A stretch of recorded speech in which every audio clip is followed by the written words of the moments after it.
What's up, guys? VinceDao here. Be sure to like and subscribe if you are new. And today I have a very simple question. What is actually so virtuous about democracy?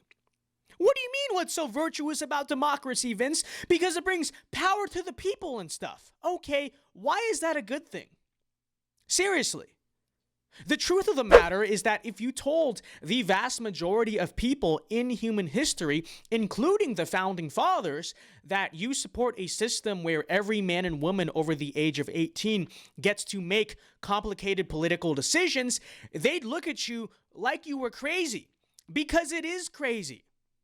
And yet today, if you suggest any governmental system contrary to universal representative government, you're looked at as the one who's crazy. You may even be a terrorist. But today, we are going to ask those questions. A, is democracy virtuous? B, is democracy a real concept that works? And C, should we continue to operate off the premise that America is a democracy? Well, firstly, there is nothing virtuous about the concept of universal democracy, whether that's direct or representative. In fact, I'd go so far as to argue that it's actually inherently immoral. Because the truth of the matter is that there are large subsets of the population who are literally incapable of the rational thought required to make sound political decisions.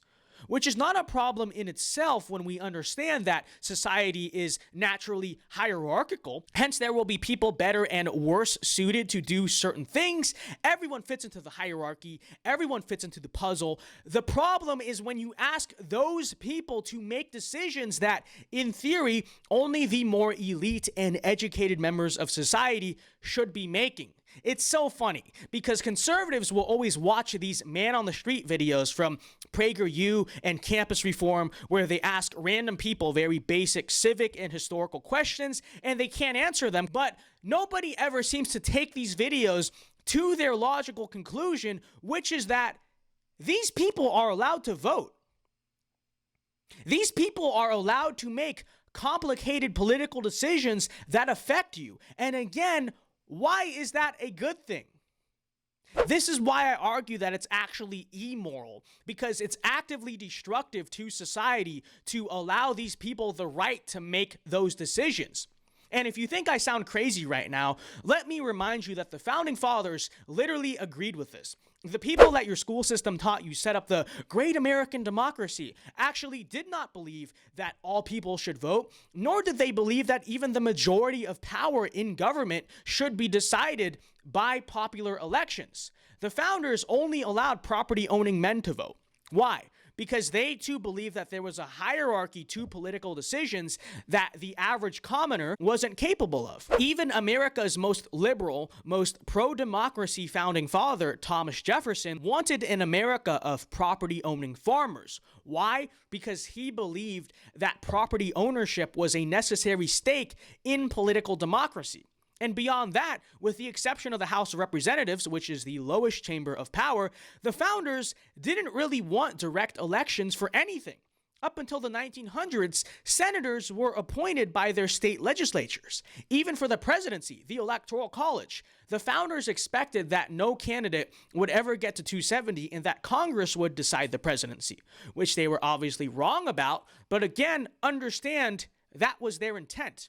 This is the organized, hierarchical republic that our founders left us. Sadly, we did not keep it. What the new system has created is essentially the illusion of freedom and choice. People say, no, it's better now because everyone gets to make their voice heard.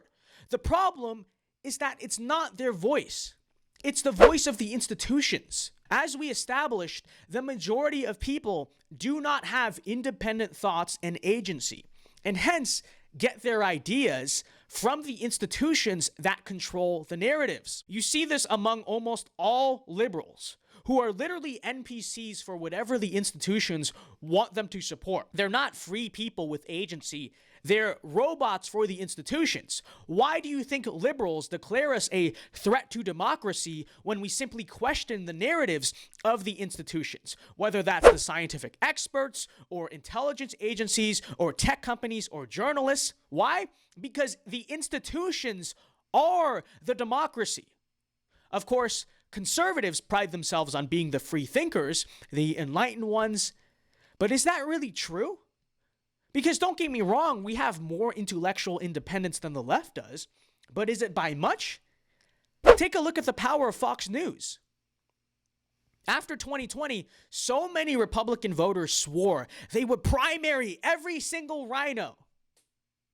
And yet Fox News and the RNC successfully psyoped us into re-electing rhinos again and again and again. At least if there were a higher bar for voting, the system would be less susceptible to this mass psychosis on both sides. But that's not the case. So what's the solution? Ideally, I would advocate for a system where only married, property-owning heads of households could vote, because I would make voting a privilege that needs to be earned by contributing a positive stake to society, not just a birthright of simply being an American. But of course, this is highly unrealistic to actually happen. However, there are real tangible takeaways for conservatives. Number one, we should stop using the term democracy in a positive light. Here's a graph of the usage of the words republic and democracy over time in US literature. Correlate that to the downfall of our civilization. It's striking. Words are important. The very changing in terminology can vastly transform the way that Americans view and approach our political system.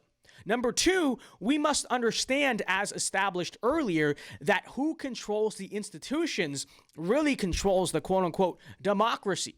This whole idea of a mass awakening or just more voter education is completely null. If conservatives do not hijack power from our institutions in one way or another, don't expect people to awake from their libtard psychosis. And lastly, because we view voting as something sacred and a privilege for few, not a right of the many, we must greatly oppose all efforts to expand the electorate. Whether that's adding new states to the union, changing the electorate through immigration, lowering the voting age, etc. Heck, I wouldn't count on it, but maybe one day we can actually raise the voting age, which we should, but I don't know. Point being, the worship of the idea of representative democracy must end.